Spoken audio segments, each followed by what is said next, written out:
कहते हैं कि अगर समाज में हमें अपनी छवि को अच्छा बनाए रखना है एवं अपनी स्थिति को सुदृढ़ एवं मजबूत बनाए रखना है तो पड़ोसियों के साथ हमारा संबंध अच्छा होना चाहिए। क्योंकि दूर का व्यक्ति हमारी गतिविधियों पर ज़्यादा ध्यान नहीं देता है और वो हमारी आलोचना भी कम करता है, लेकिन जो हमारे पड़ोस का व्यक्ति होता है वो हमारी हर गतिविधि पर अपनी नज़र बनाए रखता है और छोटी सी कमी होने पर वो हमारी आलोचना करने में पीछे नहीं हटता है अगर उससे हमारे संबंध अच्छे नहीं हैं तो। क्योंकि उसे यहाँ तक पता होता है कि हमने सुबह को क्या खाया है और शाम को हमारे घर क्या बनने वाला है। वैसे इस विषय में मुझे कुछ ज़्यादा कहने की ज़रूरत नहीं है, क्योंकि ऐसे मामलों में आपका अच्छा अनुभव होगा। तो ऐसी ही बातों को ध्यान में रखते हुए हमारे तत्कालीन प्रधानमंत्री I.K. गुजराल ने 1998 में अपनी विदेश नीति के अंतर्गत आने वाली पड़ोस नीति गुजराल सिद्धांत का प्रतिपादन किया। इस सिद्धांत में दक्षिण एशिया के जो हमारे पड़ोसी देश हैं जैसे नेपाल, बांग्लादेश, भूटान, मालदीव एवं श्रीलंका, इनको प्रथम वरीयता देने का काम किया गया है। तो साथियों, जय हिंद। मैं दीपक सिंह आपका अपने YouTube channel success point the way of success में आप सभी का स्वागत करता हूं। आज के वीडियो में हम जानेंगे गुजराल सिद्धांत क्या है, भारत को इस सिद्धांत में कहां तक सफलता मिली एवं समय समय पर इस सिद्धांत की आलोचना क्यों होती रहती है। तो वीडियो में अंत तक बने रहिएगा और चैनल को सब्सक्राइब जरूर करिएगा। तो सबसे पहले हम देखते हैं कि गुजराल कौन थे। तो अगर हम ध्यान दें तो इनका पूरा नाम है इंद्र कुमार गुजराल। इनका जन्म 1919 में झेलम जिला में हुआ था, जो वर्तमान में पाकिस्तान में पड़ता है। इन्होंने भारत के स्वतंत्रता संघर्षों में बढ़ चढ़कर हिस्सा लिया था और जब भारत स्वतंत्र हुआ तो विभाजन के पश्चात ये पाकिस्तान छोड़कर हिंदुस्तान चले आए और एक पत्रकार के रूप में इन्होंने अपने कैरियर की शुरुआत किया। कुछ समय बाद इन्होंने कांग्रेस ज्वाइन किया। कहा जाता है कि इंदिरा गांधी को प्रधानमंत्री बनाने में इनकी अहम भूमिका थी। कांग्रेस सरकार में इन्होंने सूचना एवं प्रसारण मंत्री तथा विदेश मंत्री का पदभार संभाला। कुछ राजनीतिक कारणों की वजह से इन्हें कांग्रेस छोड़ना पड़ा और ये जनता दल में शामिल हो गए। अंततः 21 अप्रैल 1997 से 19 मार्च 1998 तक मात्र 11 महीनों के लिए इन्हें भारत का 13वां प्रधानमंत्री बनाया गया। कहा जाता है कि इनके प्रधानमंत्री बनने के पीछे भी एक बड़ी ही इंटरेस्टिंग कहानी है।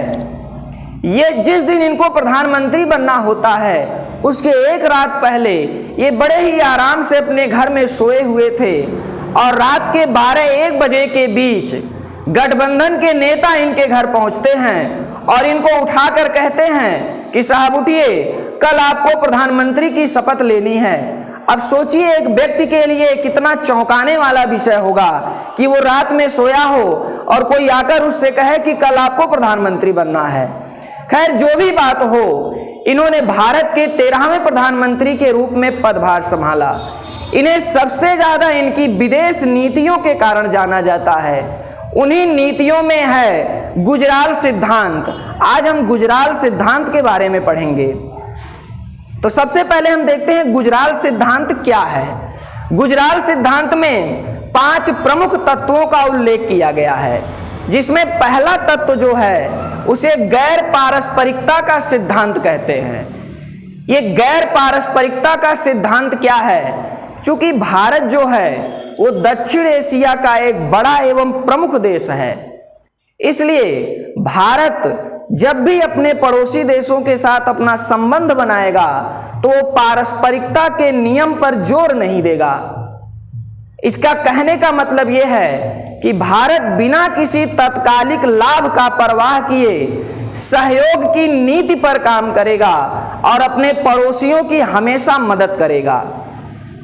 यदि उनके ऊपर कोई आपदा आती है तो भारत का ये कर्तव्य होगा कि भारत उनका बढ़ चढ़कर सहयोग करे। जैसे आपने देखा होगा कि जब भी नेपाल में या श्रीलंका में या मालदीव में कोई भी प्राकृतिक आपदा आती है तो भारत पहले ही वहां सहयोग के लिए पहुंच जाता है। आपने अभी देखा होगा कि भारत में वैक्सीन जो बनी कोरोना वायरस की, उसकी लाखों वैक्सीन मालदीव भेज दी गई। यहाँ हमारे यहाँ लोगों को वैक्सीन नहीं लगी, लेकिन मालदीव पहले ही वैक्सीन भेज दिया गया। ये हमारी विदेश नीति का ही हिस्सा है और हर जिम्मेदार देश को अपनी विदेश नीति के अंतर्गत ऐसे कार्यों को करना ही पड़ता है।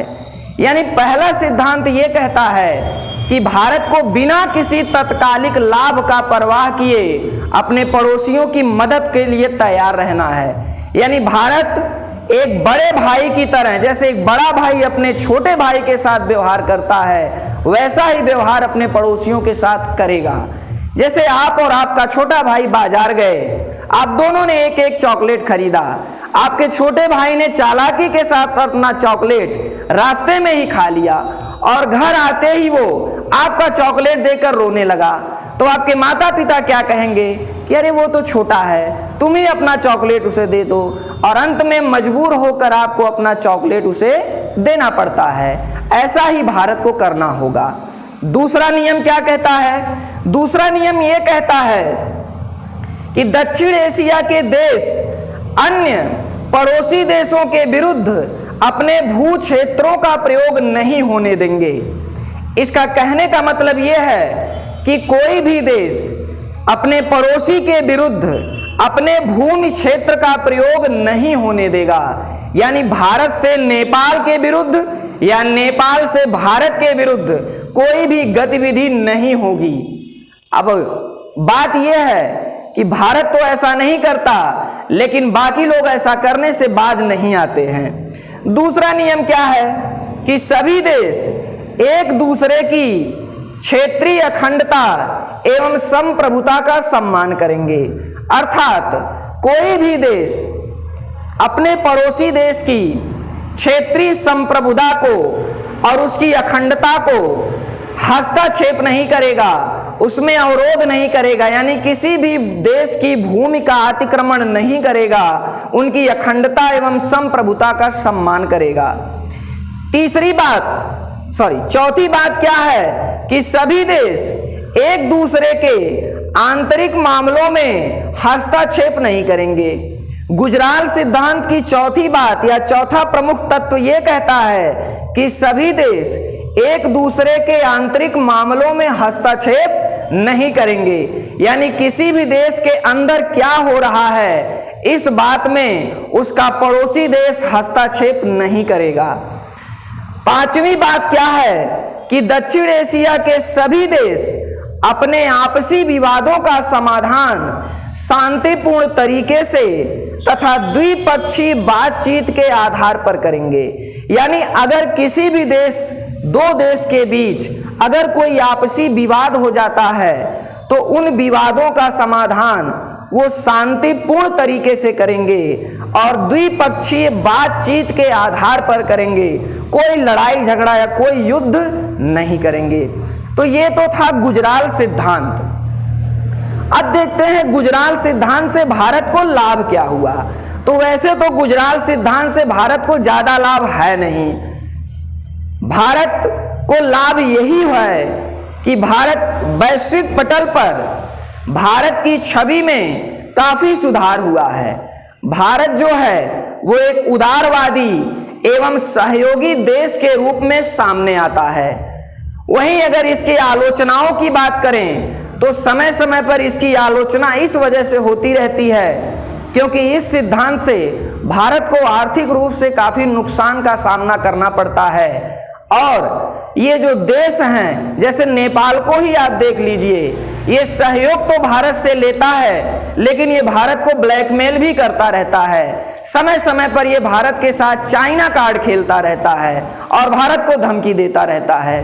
तो इस तरह से भारत इस सिद्धांत से भारत को अगर कुछ लाभ है तो नुकसान भी है, इसी वजह से इसकी आलोचना भी होती रहती है। आपका इस सिद्धांत के बारे में क्या विचार है, कमेंट बॉक्स में जरूर लिखिएगा।